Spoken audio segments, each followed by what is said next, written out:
ஓம் சாந்தி. ஸ்ரீ பாபா நினைவிருக்கின்றதா? சங்கம யுகத்தில் மிகப்பெரிய கொடுப்பினை நமக்கு பாபா நமக்கு ஒவ்வொரு நாளும் தினம் மகா வாக்கியங்களால் நம்மளை ஸ்ரீங்காரம் பண்ணிகிட்ருக்கார். அழகான படிப்பினை நமக்கு கற்றுத்தருகிறார். இப்படிப்பட்ட பாக்கியசாலி ஆத்மா நான் அப்படிங்கிற நினைவில் இருந்து பாபாவோட மகா வாக்கியத்தை கேட்போம். 13/3/25 பாபா தலைப்பு சொல்கிறார், மீட்டே பச்சே பதுக்க ஆதார்கே படாய். இனிமையான குழந்தைகளே, நீங்கள் பதவி அடைவதற்கான ஒரு ஆதாரம் என்பது படிப்பின் மீதுதான் இருக்கின்றது. जो पुराने भक्त होंगे वह अच्छा पढ़ेंगे और पदवी अच्छा पाएंगे. பழைய பக்தர்கள் யாரோ அவர்கள் நன்றாக படித்து பதவியையும் உயர்ந்த பதவியை அடைவார்கள். பக்திக்கான பலன் தானே பாபா சொல்லக்கூடிய ஞானம். இப்போது எந்த அளவுக்கு அளவற்ற அந்த ஸ்ரதையோட பக்தி செய்துள்ளார்களோ அந்த அளவுக்கு ஞானத்தையும் அவர்கள் எடுத்துக்கொள்வார்கள், பதவியையும் அதற்கு தகுந்த பதவியையும் அடைவார்கள். பாபா கேள்வி கேட்குறாங்க, ஜோ பாப்கி யாதுமே ரஹத்தே ஹி உன்கி நிஷானி கியா ஹோகி. யார் பாபாவோட நினைவில் இருக்கின்றார்களோ அவர்களின் அடையாளம் எப்படி இருக்கும்? யாதுமே रहने वालों में अच्छे गुण होंगे. பாபா சொல்றார், பாபா நினைவில் இருக்கக்கூடியவர்களுடைய அடையாளம் நல்ல நல்ல குணங்கள் அவர்களிடம் இருக்கும். ஏன்னா யோகா நினைவுனாலே பாபாவின் குணங்களை பாடி மகிமையை செய்து அந்த குணங்களை தனதாக்குவது தான் யோகா.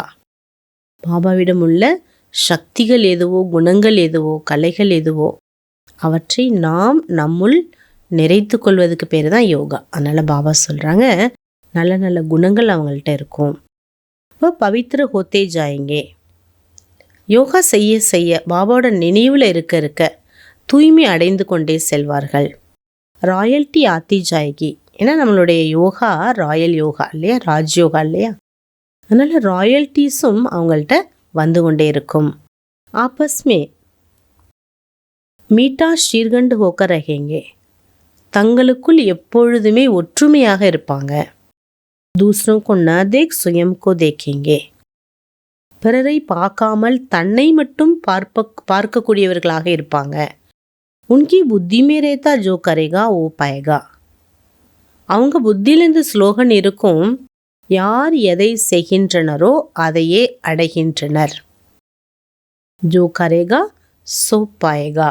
ओम शांति. बच्चों को समझाया गया कि भारत का जो आदि सनातन देवी देवता धर्म है उसका शास्त्र है गीता. பாபா குழந்தைகளுக்கு புரிய வைத்திருக்கிறார் என்னவென்றால், பாரதத்தினுடைய ஆதி சனாதனா தேவி தேவதா தர்மம் என்பது கீதை சாஸ்திரத்தினால் ஏற்பட்டதாகும். ये गीता किसने गाई कोई नहीं जानते, ये ज्ञान की बातें हैं. பாபா சொல்றாரு, கீதையின் பகவான் யாரு, கீதை யாரால் சொல்லப்பட்டது, இதை யாரும் புரிந்து கொள்ளவில்லை. கீதை யாரால் சொல்லப்பட்டது என்ற விஷயங்களை புரிந்து கொள்வதற்கு பேர்தான் ஞானம், ஞானத்தின் விஷயங்களாகும். बाकी ये होली आदि कोई अपना त्योहार है नहीं, ये सबका भक्ति मार्ग का त्योहार है. மற்றபடி ஹோலியெல்லாம் கொண்டாடக்கூடிய பழக்கங்கள் இருக்கு இல்லையா பாரதத்தில், பாபா ஸ்ரீ இதெல்லாம் உங்களுடைய பழக்கம் அல்ல, பக்தர்கள் பக்தி மார்க்கத்தில் கொண்டாடக்கூடிய ஒரு திருவிழாவாகும். தியோஹாரியே தோ சிரஃப். நமக்கு விழா என்பது எதுன்னு கேட்குறார் பாபா. எந்த ஃபெஸ்டிவல் நமக்குரிய ஃபெஸ்டிவல் எது? ஏக திரிமூர்த்தி சிவ ஜெயந்தி. ஒரே ஒரு திரிமூர்த்தி சிவ ஜெயந்தியோடது மட்டும்தான் நம்மளுடைய திருவிழா. சிர்ஃப் சிவ ஜெயந்தி கபி பி நஹி கஹ்னா சாஹியே. பாபா சொல்றார், வெறும் சிவ ஜெயந்தி என்று சொல்லாதீங்க. त्रिमूर्ति अक्षर न डालने से मनुष्य समझेंगे नहीं.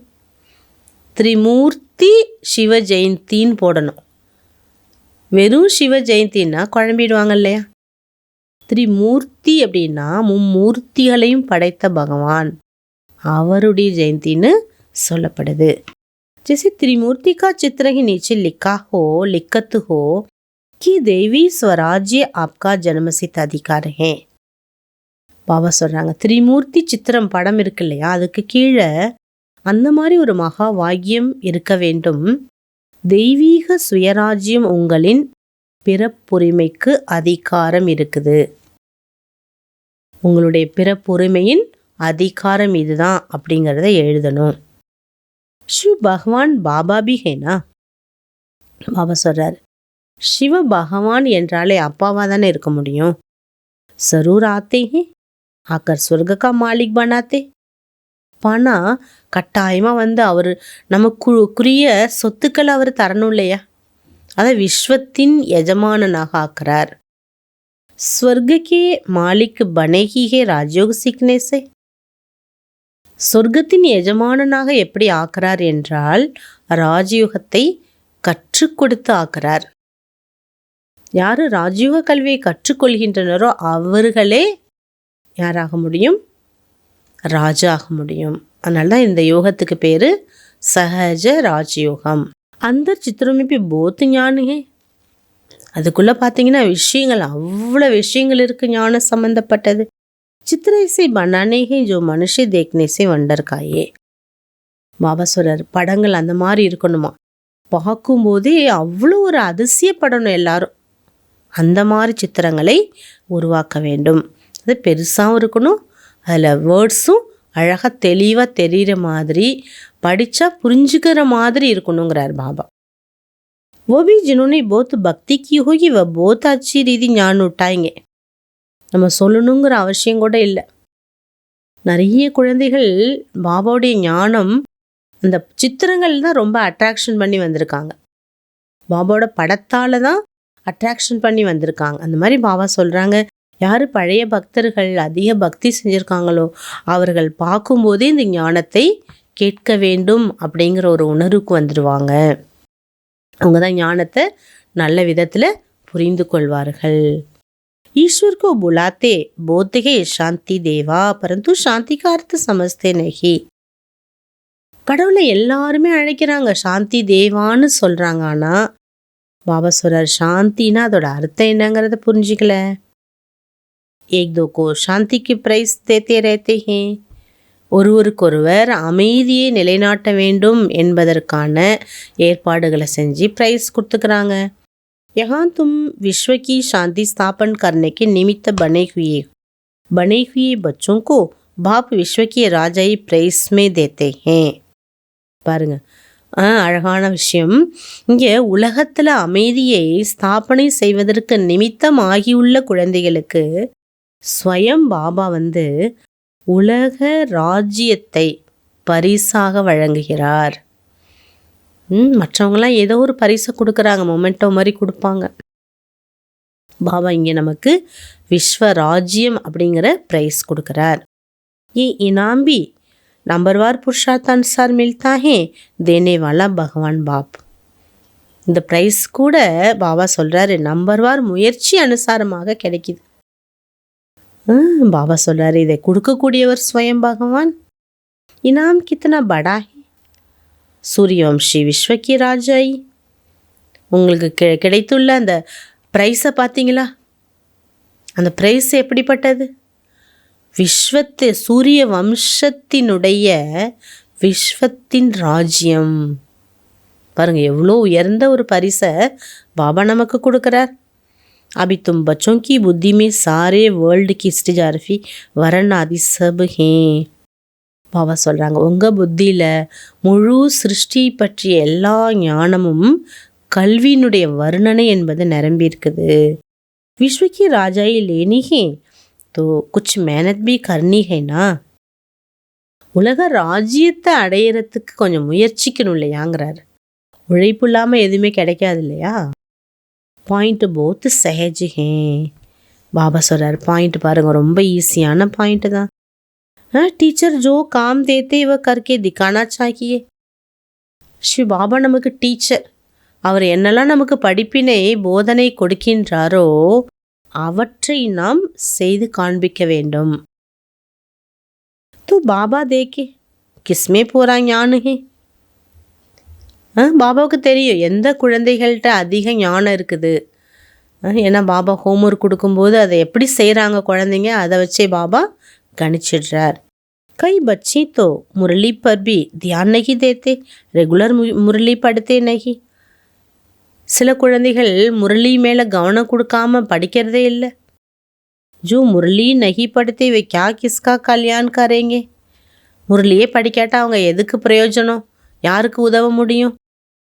बहुत बच्चे ही जो कुछ भी कल्याण नहीं करते, ना अपना ना औरों का करते, इसलिए घोड़े सवार प्यादे कहा जाता है. பாபா சொல்கிறார், யார் முரளி படிக்கலையோ அவங்க எதுக்கு பிரயோஜனங்கிறார். யாருக்குமே உதவ முடியாது இல்லையா, தனக்கும் நன்மை இல்லை பிறருக்கும் நன்மை இல்லை. அப்படிப்பட்ட குழந்தைகளோட நிலைமை குதிரைப்படை அல்லது காலார்படையை சேர்ந்தவங்களாயிடுறாங்கங்கிறார். तुम बच्चे जानते हो गीता का भगवान हमको विश्व का मालिक बना रहे. நமக்கு தெரியுது கீதையை சொன்ன பகவான் நம்மளை மீண்டும் என்ன பண்ணிட்டு இருக்காரு, விஸ்வத்தின் எஜமானனாக ஆக்கி கொண்டிருக்கிறார். அச்சா, பாபா தாரணைக்கான பாயிண்ட் சொல்கிறாங்க. சச்சா பாப் சச்சா பனானே ஆயே. சத்திய பாபா குழந்தைகளை சத்தியமாக்கிறதுக்காக வந்திருக்காரு. इसलिए सच्चाई से चलो. ஆகவே பாபாவிடம் உண்மையாக நடந்து கொள்ளுங்கள். அப்படி जांच करनी है हमारे में कोई असली गुण तो नहीं है. தன்னைத்தானே சோதனை பண்ணுங்க, என்னிடம் ஏதாவது அசுர குணம் இல்லை இல்லையா. हम जास्ती बात तो नहीं करते. நான் அதிகமாக பேசலை தானே, பாகர் முகத்தால் போகலை தானே. बहुत मीठा बन शांत और प्यार से बात करनी है. ரொம்ப தெய்வீகமாக இனிமையானவராகி சாந்தமாக அன்பாக பேசுங்க. பேசுகிற விதம் இருக்கு இல்லையா, இப்படி ஜெயந்தி தீதியெல்லாம் பார்த்தீங்கன்னா எப்போதுமே ஒரே மாதிரி சாந்தியாக, அந்த டோன் கூட கொஞ்சம் கூட ஏற்றம் இறக்கம் இருக்காது, ஒரே மாதிரி பேசுவாங்க. அப்படி சாந்தியாக இருக்கும். உள்ள ஒரு விஷயங்களும் அப்படியே அந்த சொரூபத்தில் இருந்து அவங்க பேசுகிறதுனால அது உள்ளே போகுது. இந்தமாரி பாபா சொல்கிறாங்க, ரொம்ப ஸ்வீட்டாக இனிமையாகவும் இருக்கணும், சாந்தமாகவும் இருக்கணும், அன்பும் அதில் கலந்துருக்கணும். நெக்ஸ்ட் பாயிண்ட்டு, முரளி பர் பூரா தியான் தேனா ஹே. பாபாவோட முரளி மேலே முழுக்க முழுக்க கவனம் கொடுங்க. ரோஸ் முரளி பढ़नी है, தினம் முரளி படிங்க. அப்படின்னா ஒரு அவருக்கும் கல்யாணம் கர்னா ஹே, தனக்கும் பிறருக்கும் நன்மைகளை செய்யுங்க. டீச்சர் ஜோ காம் தேத்தே வ கர்கே திக்கானா ஹே. டீச்சர் என்ன வேலை கொடுக்குறாங்களோ அந்த ஹோம்ஒர்க்கை செய்து காட்ட வேண்டும். பாபா இன்னைக்கு வரதான் கொடுக்குறாங்க.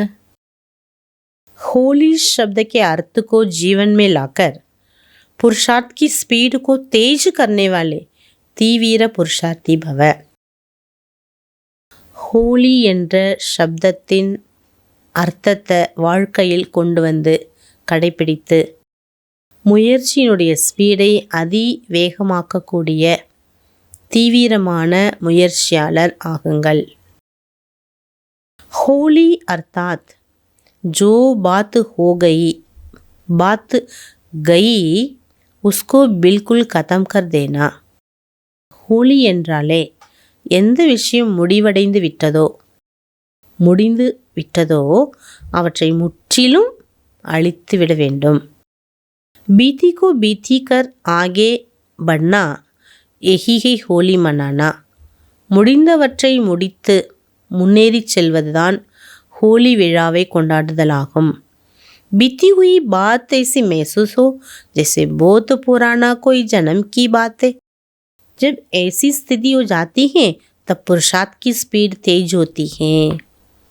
பாபா சொல்கிறாங்க, நம்ம அந்த மாதிரி நமக்கு ஃபீலிங் இருக்கணும்.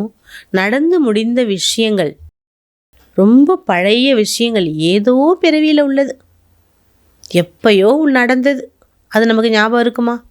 அந்த மாதிரி ஸ்திதி உங்களுக்கு எப்போ ஏற்படுதோ அப்போ தான் உங்களுடைய புருஷார்த்தத்தின் நிலை வேகமாகும், தீவிரமாகும். तो अपनी या दूसरों की बीती हुई बातों को कभी चिंतन में नहीं लाना. பாபா சொல்கிறாங்க, நடந்து முடிந்த தன்னை பற்றிய விஷயமா இருக்கலாம், அல்ல பிறரை பற்றிய விஷயமா இருக்கலாம், அல்ல ஏதோ ஒரு விஷயம் எதையுமே ஒரு பொழுதும் உங்களுடைய மனதில் கொண்டு வராதீங்க. சித்துப்பர் நகி ரக்கோ, அதில் உள்ளத்தில் அதை வைக்காதீங்க. வரன்து கபினகி கர்ணா தபி தீவிர புருஷார்த்தி பன் சக்கேங்கே. நடந்து முடிந்த விஷயத்தை எப்பொழுது நீங்கள் ஒரு பொழுதும் சிந்திக்காமல் வர்ணிக்காமல் இருக்கீங்களோ அப்பொழுது தான் நீங்கள் தீவிர புருஷார்த்தத்தை செய்ய முடியும். ஸ்லோகன். स्नेह ही सहज याद का साधन है. அன்புதான் சகஜ நினைவிற்கான ஒரு சாதனமாகும். इसलिए सदा स्नेही रहना और स्नेही बनाना. ஆகையினால சதா நீங்கள் அன்பானவராகவும் இருக்கணும். அது மட்டும் இல்லை, அனைவரையும் அன்பானவராகவும் ஆக்க வேண்டும். அடுத்து அவ்யக்த இஷாரா. இந்த மாதம் பாபா சத்தியதா மற்றும் நாகரிகம், நம்மளுடைய பண்பாடு, கல்ச்சர் என்னங்கிறத சொல்கிறாங்க.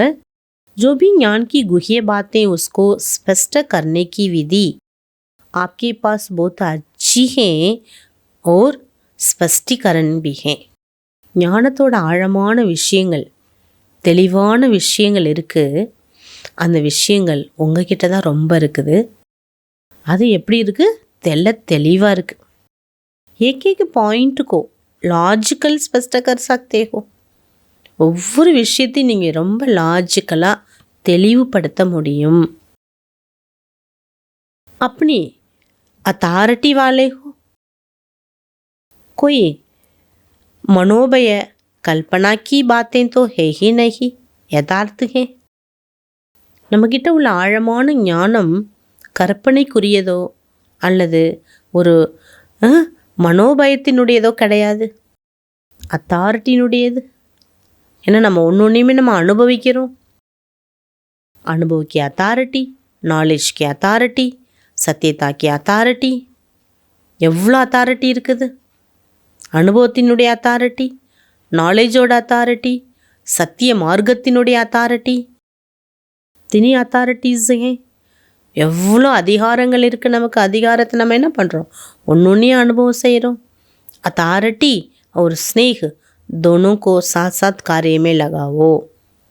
எவ்வளோ நமக்கு அதிகாரம் இருக்கோ அதுக்கு தக்க அன்பையும் நம்ம கொண்டு வரும் பொழுது, ரெண்டும் சேர்ந்து இருக்கும்போது பாபா சொல்கிறாரு, நீங்கள் எப்பொழுதுமே சத்தியம் மேலும் பண்பாட்டை வெளிப்படுத்தக்கூடியவர்களாக இருக்க முடியும்.